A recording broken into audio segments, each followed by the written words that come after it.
bem? Nesse vídeo vamos conversar um pouquinho sobre o contrato de trabalho do doméstico. Lembrando que nós temos uma importante lei, uma lei que foi sancionada em 2015, a Lei Complementar número 150, que dispõe justamente do contrato de trabalho do empregado doméstico. Aí ela começa lá conceituando no seu artigo 1º, tá?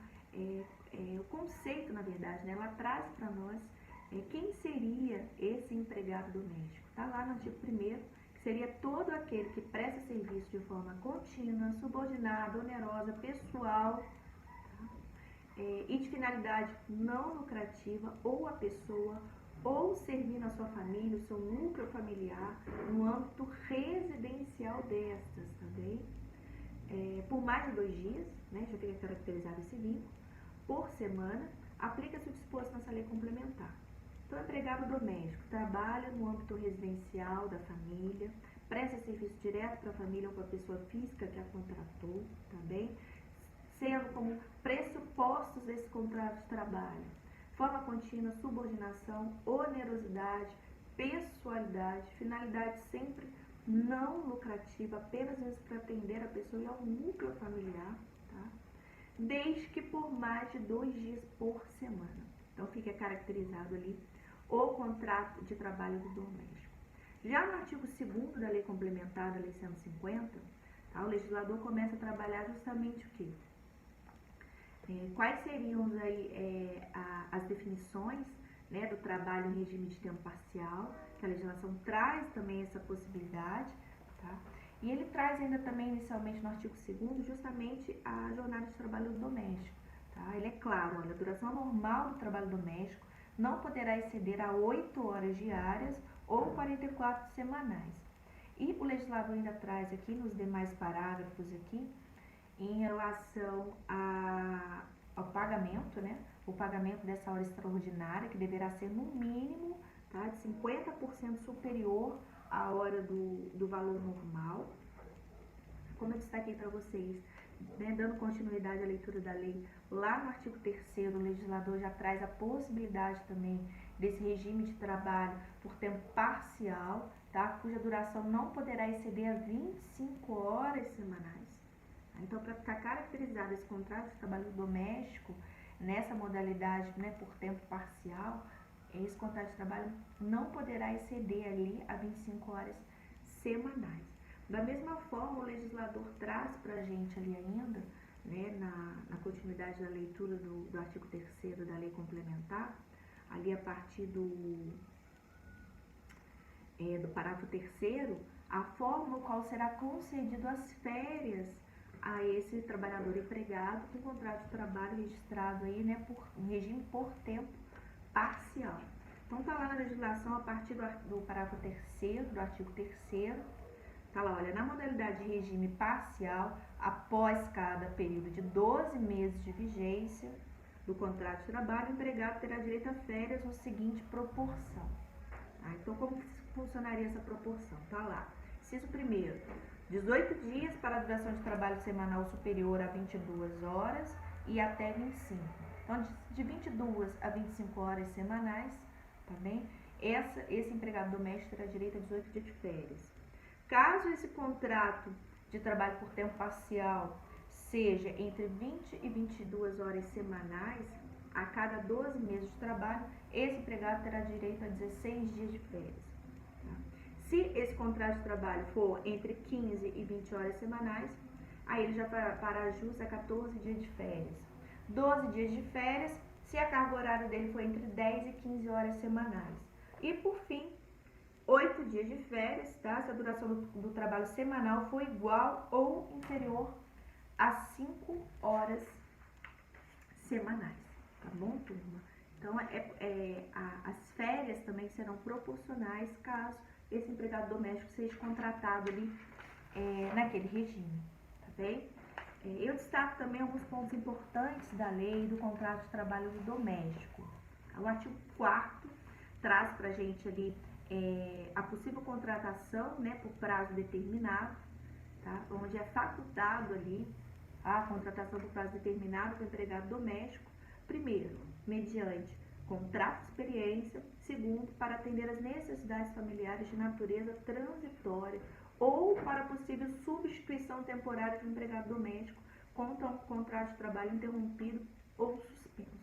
Tá? Então, é possível a contratação do doméstico por prazo determinado? Sim, mas apenas para suprir situações momentâneas ali da família, tá? Como o legislador traz aqui, principalmente para atender situações ali de substituições temporárias, né, como fala aqui também, de natureza transitória, ou até mesmo para suprir, né, uma ausência temporária ali de um outro empregado doméstico que esteja com o contrato dele de trabalho interrompido ou suspenso. Então, seria a possibilidade que a lei traz. Lembrando que esse contrato de experiência ele também não poderá exceder a 90 dias. Outro ponto também importante que a legislação traz, tá? É a obrigatoriedade do registro do horário de trabalho do empregado doméstico por qualquer meio idôneo, seja ele manual, mecânico ou eletrônico. Então, a lei traz a obrigatoriedade da anotação do ponto, da anotação do horário desse empregado doméstico. Da mesma forma que a lei também traz, tá, a obrigatoriedade aí de anotação na CTPS, tá bom? A anotação na CTPS tá a partir lá do, deixa eu só ver aqui, artigo 12, não, artigo 9º, desculpa. O artigo 9º traz lá, carteira de trabalho, tá, e previdência social será obrigatoriamente apresentada contra recibo, tá, pelo empregado ou empregador a que admitir, qual terá o prazo de 48 horas para nele anotar especificadamente a data de admissão, a remuneração e, quando for o caso, os contratos previstos aqui, né, aqueles contratos por prazo determinado, os contratos de experiência. Então, todos esses contratos, inclusive temporário por experiência, precisam ser anotados na CTPS desse empregado doméstico. Tá?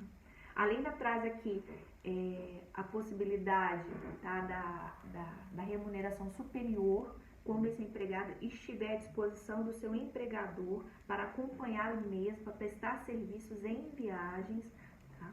Inclusive, a lei no artigo 11 aqui, parágrafo 2º, traz para a gente que a remuneração hora do serviço em viagem será no mínimo aí 25% superior ao valor do salário hora normal. Então, de pelo menos, tá? Não é 25, é de pelo menos 25. Então, caso seja acordado ali, tá? Como segue aqui no parágrafo 3º, tá? Esse percentual, ele poderá ser acordado, mediante acordo, convertido em acréscimo no banco de horas, inclusive, a ser utilizado a critério do empregado. Então, ele poderá ainda reverter isso em banco de horas. Eu destaco ainda para vocês a duração do trabalho noturno, tá? Do doméstico, que para efeitos da lei será aqueles executados entre as 22 horas de um dia até as 5 horas do dia seguinte, tá? Respeitando ainda, claro, o intervalo de 11 horas entre duas jornadas. Então, entre uma jornada e outra, tem que haver um intervalo de no mínimo 11 horas, que a lei determina, tá? 11 horas, na verdade, consecutivas para descanso, tá bem? As férias. Como eu li para vocês, nós vimos ali rapidamente no artigo 3º a possibilidade das férias no regime de tempo parcial. Já, né, a contratação, né, nas 44 horas semanais, nós temos lá a partir do artigo 17 que fala que o empregado doméstico terá o direito a férias anuais remuneradas de 30 dias, tá?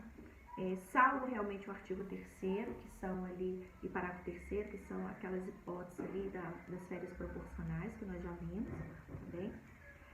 Com acréscimo de pelo menos 1/3 do salário normal após cada período de 12 meses de trabalho, prestados à mesma pessoa ou à mesma família.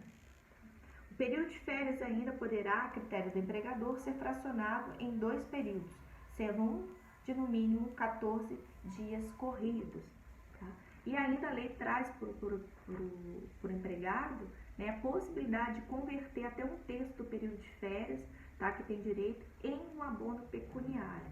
Ou seja, ele pode, né, vender as férias dele, tá, mas ele vai ficar limitado ali ao artigo 17, parágrafo 3º, tá, e 4º, que está lá. É facultado ao doméstico converter esse terço do período de férias a que tem direito, porém, o parágrafo 4º é claro, tá? Esse abono de férias deverá ser requerido até 30 dias antes do término do período aquisitivo.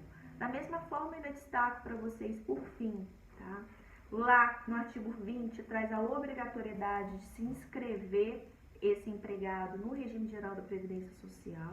Está lá no artigo 20, onde o empregado doméstico é segurado obrigatório da Previdência Social, sendo-lhes devidas, né, na forma ali da Lei de Benefícios, que é a Lei 8.813, as prestações nela roladas, atendido ao disposto nessa lei, observando as características especiais do trabalho do doméstico.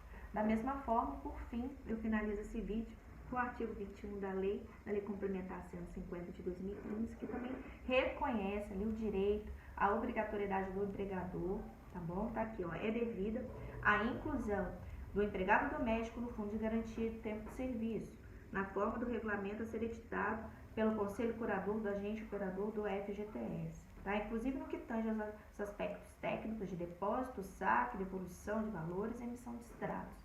Ou seja, é obrigatório, tá lá, desde a Lei Complementar de 2015, tá? Tanto a inscrição desse segurado lá no quadro lá do Regime Geral da Previdência Social, bem como o recolhimento do Fundo de Garantia desse empregado, tá?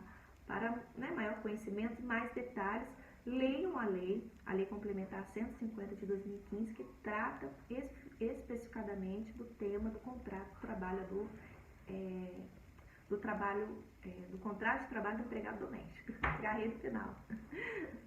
Beijo, fiquem com Deus. Até o próximo vídeo.